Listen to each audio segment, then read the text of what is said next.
బీజేపీకి రాజ్యాంగంపై నమ్మకం లేదని వాళ్ళ సిద్ధాంతాల ప్రకారమే నడుచుకుంటారని మాజీ ఎంపీ ఉండవల్లి అరుణ్ కుమార్ విమర్శించారు. ప్రధాని మోదీతో విభేదాల వల్లే బీజేపీ నేతల ఒత్తిడి తట్టుకోలేక ఉపరాష్ట్రపతి ధన్కర్ రాజీనామా చేశారని ఆయన ఆరోపించారు. ధన్కర్కు బీజేపీ పైన తిరగబడే శక్తి లేదని వ్యాఖ్యానించారు.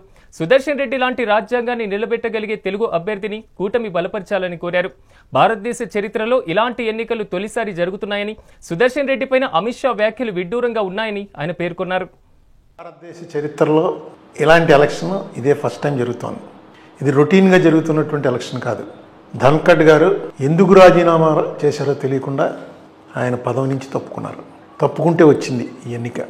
డెఫినెట్గా మోడీ గారితో డిఫర్ అయ్యే ఆయన తప్పుకుని ఉంటాడని అనుకోవాలి. ఎందుకంటే మోడీ గారితో డిఫర్ అవ్వకపోతే రాజీనామా చేయవలసినంత పని లేదు. ఒంట్లో బాగపోతే 4 రోజులు ట్రీట్మెంట్ తీసుకుంటారు.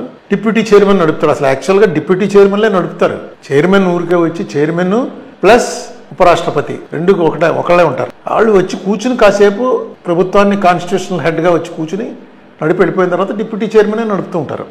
ఈయన ఎందుకో హఠాత్తుగా ఇప్పటి వరకు ఆ సస్పెన్స్ అలాగే ఉంది. ఇల్లు కూడా ఖాళీ చేశారని మొన్న వచ్చింది. చాలా తీవ్రమైనటువంటి మనోవేదనకు గురైనటువంటి ధన్కర్ గారు కాన్స్టిట్యూషనల్ ఎక్స్పర్ట్ ఇన్ లా, అది కూడా మనం మర్చిపోకూడదు. ఏ రకంగా అయితే ఇప్పటికి కూడా మన చరిత్రలో చాలా ద్రోహుల కింద చూస్తున్నామో రేపొద్దున మిమ్మల్ని కూడా అలాగే చూస్తారు. ఈవేళ ఇంత క్రూషియల్ ఎలక్షన్స్లో ఆంధ్రప్రదేశ్ నుంచి సుదర్శన్ రెడ్డి గారు నిలబడుతున్నారు.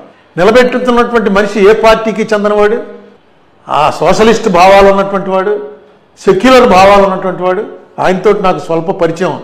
ఈ మధ్య కాలంలోనే 2-3 మీటింగుల్లో కలిసి పాల్గొన్నాం. అవగాహన ఉన్నటువంటి వ్యక్తి. నెక్స్ట్ కాన్స్టిట్యూషనల్గా ఎక్స్పర్ట్. ఎందుకంటే సుప్రీంకోర్టు జడ్జిగా రిటైర్ అయ్యారు. Constitutional expert. కాన్స్టిట్యూషన్ అనేది ఫింగర్ టిప్స్ మీద చెప్పగలిగినటువంటి సమర్థత ఉన్నటువంటి వ్యక్తి. ఈవేళ ఆయన్ని కూటమికి వ్యతిరేకమైనటువంటి అభ్యర్థిగా నిలబెట్టారు. ఇప్పుడు మన స్టేట్లో ఉన్నటువంటి అందరు ఎంపీలు కూడా ఆయనకు ఓటేయడానికి ఎలాంటి అభ్యంతరం ఉండదు. ఎందుకంటే అదేంటని కూటమిలో మేము భాగస్వాములం కదా అని టీడీపీ వారు అనుకోక్కర్లేదు. ఎందుకంటే ఆ పార్టీ పేరే తెలుగుదేశం పార్టీ. ఈ తెలుగు వాళ్ళ కోసం, వాళ్ళ ప్రైడ్ కోసం ఎన్టీ రామారావు గారు పెట్టినటువంటి పార్టీ.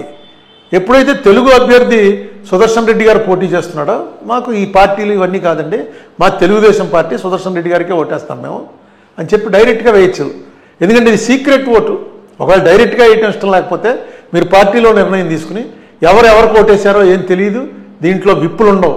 పార్టీ విప్పుకు వ్యతిరేకంగా ఓటేశారని విప్పు ఉండదు. అంతేకాదు ఎవరికి వేశారో కూడా తెలియదు.